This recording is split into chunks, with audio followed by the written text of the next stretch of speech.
ஒருவேளை சுகர் இருந்தா பல் எடுக்க கூடாதா, அதுக்கும் இதுக்கும் என்ன சம்பந்தம் அப்படின்னு கேக்குறாங்க.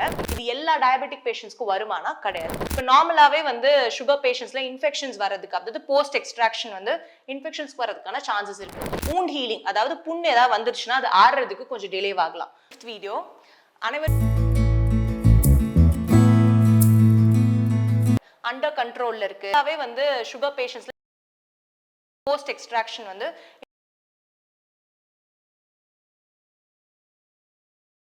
அனைவருக்கும் வணக்கம். நான் வந்து டாக்டர் வைஷ்ணவி பாஸ்கரன். என்னோட கிளினிக் யூனிவர்ஸ் பல் மருத்துவமனை உறையூர் திருச்சியில இருக்கு.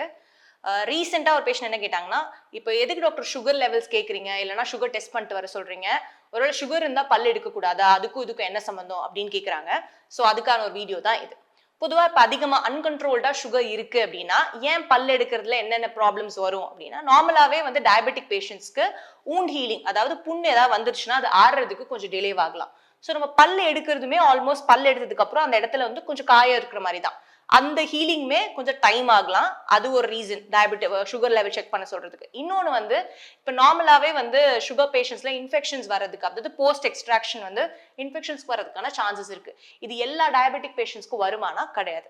அண்டர் கண்ட்ரோல்ல இருக்கு அப்படின்னா தேவையில்லை. பட் கொஞ்சம் அன்கண்ட்ரோல்டா இருக்கு, நம்ம எடுக்க போற பல்லுமே இன்ஃபெக்டடா இருக்கு, இல்லைன்னா கொஞ்சம் ட்ராமாட்டிக், கொஞ்சம் கடினமான பல்லு எடுக்கிறதுக்குன்னா இந்த மாதிரியான கான்சிக்வன்ஸ் வர்றதுக்கு வாய்ப்பு இருக்கு. ஸோ அதனாலதான் ப்ரிகாஷனரியா பல் எடுக்கிறதுக்கு முன்னாடி நீங்க மெடிகேஷன்ஸ் எடுத்துட்டு இருக்கீங்களா, உங்களோட நார்மல் சுகர் ரிப்போர்ட் என்ன, இல்ல லாஸ்ட் 3 months ஆவரேஜ் என்னன்னு உங்க டென்டிஸ்ட் கேட்கறதுக்கான ரீசன். இப்போ பொதுவா வந்து ஒரு ரேண்டம் பிளட் சுகர் லெவலே அபவ் 200 அப்படி இருக்குன்னா நம்ம கொஞ்சம் ப்ரோட்டோகாலோட பண்ணணும், இல்லாட்டி கொஞ்சம் கண்ட்ரோல் பண்ணிட்டு தான் பண்ணணும். இட் ஆல்சோ டிபெண்ட்ஸ் எந்த மாதிரியான பல் எடுக்க போறோம். ஆல்ரெடி அந்த பல்லு வந்து நல்லா ஆடிட்டு இருக்கு அப்படின்னா இமீடியட்டா எடுத்துடலாம். அப்படின்னா நம்ம இதை கொஞ்சம் கண்ட்ரோல்ல வச்சுட்டு we can remove.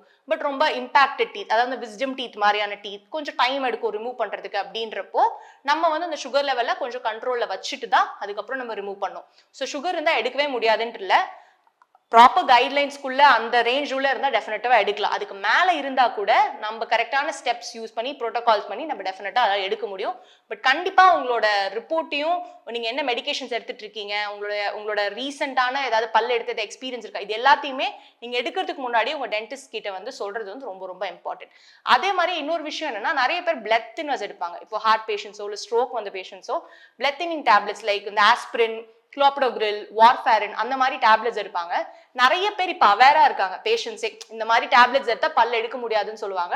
அது ஒன்றும் பிரச்சனை இல்லை டாக்டர், நான் வந்து ஸ்டாப் பண்ணிக்கிறேன், நான் வந்து ஸ்டாப் பண்ணிட்டு பல் எடுத்துட்டு அப்புறம் ஸ்டார்ட் பண்ணிக்கிறேன் அவங்களே சொல்லுவாங்க. அதுதான் நம்ம பண்ற பெரிய தப்பு. நீங்க உங்களோட பிசிஷியனை கன்சல்ட் பண்ணாம இந்த மாதிரி ஒரு பிளட் தின்னிங் டேப்லெட்ஸ் ஸ்டாப் பண்ணக்கூடாது. ஏன் இப்ப இந்த டேப்லெட்ஸ்னால என்ன ஆகும் அப்படின்னா, இப்ப இந்த டேப்லெட்ஸ் வந்து ரத்தம் கட்டுற அந்த ப்ராசஸ் வந்து கொஞ்சம் ஸ்லோ டவுன் பண்ணும். இப்ப நார்மலா நம்ம பல்ல எடுத்ததுக்கு அப்புறம் அந்த பல்ல எடுத்த இடத்துல ரத்தம் வந்து கட்டினாதான் அந்த புண்ணு வந்து சீக்கிரம் ஆறும், இல்லாட்டி ப்ளீடிங் இருக்கிறதுக்கு சான்சஸ் இருக்கு. அதனால நீங்க ஒரு வேலை அந்த டேப்லெட்ஸ் தான் எடுத்துட்டு இருக்கீங்கன்னா ஃபர்ஸ்ட் உங்க டென்டிஸ்ட சொல்லுங்க. அவங்க உங்க பிசிஷியன்ட்ட கன்சர்ன் கேட்க சொல்றப்போ உங்க பிசிஷியன்ட்ட போய் இந்த மாதிரியான பல்ல எடுக்க போறேன், மாத்திரை அவங்க சில டைம் வந்து ஸ்டாப் பண்ணாமே, சில டேப்லெட்ஸ் வந்து ஸ்டாப் பண்ணாமே எடுக்கிறது தான் பெட்டர்னு சொல்லுவாங்க.